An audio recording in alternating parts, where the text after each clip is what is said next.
All right, picking up with some introductory pandas ideas. In this example notebook, I've just created a couple of different data frames from 4 different data sets. 3 of these, the drones, Ozone, and Titanic, I loaded from files that were in a data folder. These are just CSV files that I have on my local machine. This first one, though, the 311 data, I loaded through an API link from the website itself. So if I come to the 311 service requests, if I'm at that website, you notice there's this API link here. I can copy this API endpoint URL and just recognize that it says this is a JSON file, and then I can just use pandas to read. As we've seen the read CSV, we can also use read JSON and pass that URL, and it will read that whole data set in and make a data frame out of it. Also recognize that I have, with the file path, I have 2 periods to go up and then back down into a data folder that I have with this notebook. So we can load those. That 311 will take a second. And then what we're going to do is just take a look at a couple of things about that 311 data, namely the column names, the different data types. What happens if we ask pandas to describe that data, and then we will slice the data a bit. So the columns, here we see there are a number of different columns. If we wanted these columns as a list, this is the command that we would use. We can look at the data types with .dtypes. So we see that we have floats, objects, and some ints, 1 int. If we ask it to describe, we just get back descriptions of those quantitative variables. If we wanted to create another data frame that is just a part, some subset of this data, I can do it by calling the data frame and then creating a list of the column names, and I'll name this new subset complaints. And if I look at the head, I see that I have just those 4 column names. Similarly, if I wanted to take this complaints data now and group it by the borough to see how many complaints were called in or something by each borough, I can use the group by function and chain the method size to it. So first what's happening is pandas is giving me returning a group by function where I grouped it by the borough column, and then I asked it to return the size of each of those. So as we see, Brooklyn has by far the most complaints. If we want to look further at those, we could subset those complaints with a Boolean subset here, where we ask it to take the complaints where the borough is just Brooklyn, and if we return just the first 10 values of that, we can see that this has worked. Okay, so let's create a variable named Brooklyn complaints that does this, and also has a value count on there so that we can count the complaint types. And then what we can do is we can look at a basic bar plot of the top 5 complaint types, or top 6 complaint types here. Okay, so that's not really very nice looking plot because of these labels on the bottom, but we can easily adjust that with the plt.tick params. There's a variety of other parameters. We'll see a couple in a second, but just this label rotation will change that. And again, this is a different feature that's used that we see with the matplotlib notebook command, that in a different cell I'm still controlling this figure because I haven't created a new figure object. But if I wanted to maybe create a better looking plot of this, I notice also that this entry down here isn't quite as as substantial as the other. So let's just look at the top 5, and I'll create a horizontal bar of these.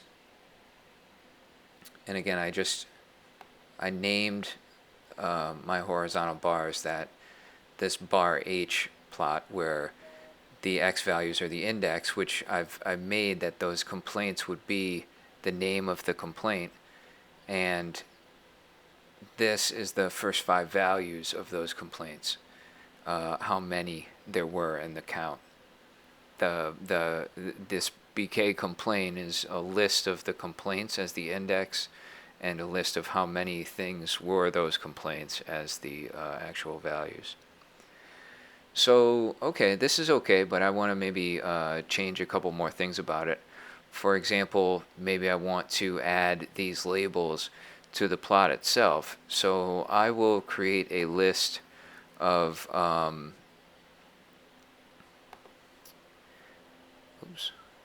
I will create a list of these labels by just asking it for the index and these complaints. And as you see, if I print each element in that list, I get these values. Now what I can do is go ahead and add text at each of those values. So I create a loop that says, okay, give me that specific value in the label, and then create some text on that plot at that place. So if I execute this, I see that now I've put those values onto each of those bars. Again, what I did is I just looped through this list that I created that had those values and created text. 2 is the x value, I is the y value, and that makes sense because each of these individual bars will be first at 0, 1, 2, 3, etc. Finally, I can get rid of all of this other stuff. I don't need these labels or this frame around this plot anymore. So I can remove all of that stuff around the graph with turning off all of these tick parameters. And finally, I can remove the frame of this. These are spines, and I can loop through the spines and say each of them don't show by setting the set visible false. And now I have a nice clean plot of the top 5 complaints, 3 long complaints in Brooklyn from our data set. So that's just some basic manipulation and plotting from pandas. Finally, if we wanted to do a little more on a different example, we've loaded the Titanic data. We can take a look at this.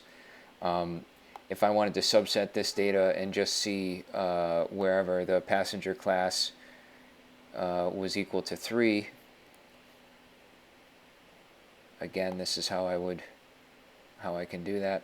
I just pass into the Titanic data frame my conditional statement. If I wanted to take a random sample of the data, for example, if I wanted just a random sample of 10% of the data, I can do that with Titanic.sample and pass the fraction into it. If I wanted to locate the rows 4 until 10, I can use iloc. Again, this is an index locator, so I'm passing where the index of those rows are. If I wanted the 10 largest values in the age column, I would use Titanic.endLargest. So the difference here is that we sliced some rows. Now we're slicing columns, and are based on column values. We could also look at the smallest ages. So we now see that the oldest person was 80. They were in first class, and they survived. Mr. Henry Wilson. Congratulations. And the youngest was not even a half of a year. He also survived. Finally, if I wanted to slice this just by gender, if I wanted to know who survived, if there was a difference in the number of people that survived based on gender, I can slice the data set, just grab those columns, survived and sex, and then I can ask, okay, how many of their survived equal to 0, and then group that by sex and ask what the size of each of those groups are. So there's 3 things happening here. First, I'm asking how many survived, or how many didn't survive, that's what 0 is. And then I'm grouping those results by sex, and I'm asking what the size of each group is. So 81 females died and 468 men died. Similarly, if I wanted to see how many survived, I could just use the same syntax and pass a 1 in, and see that 233 females survived and 109. So there's plenty of other ways and questions to ask about these data. Just an example of a number of the methods that we saw at work in class.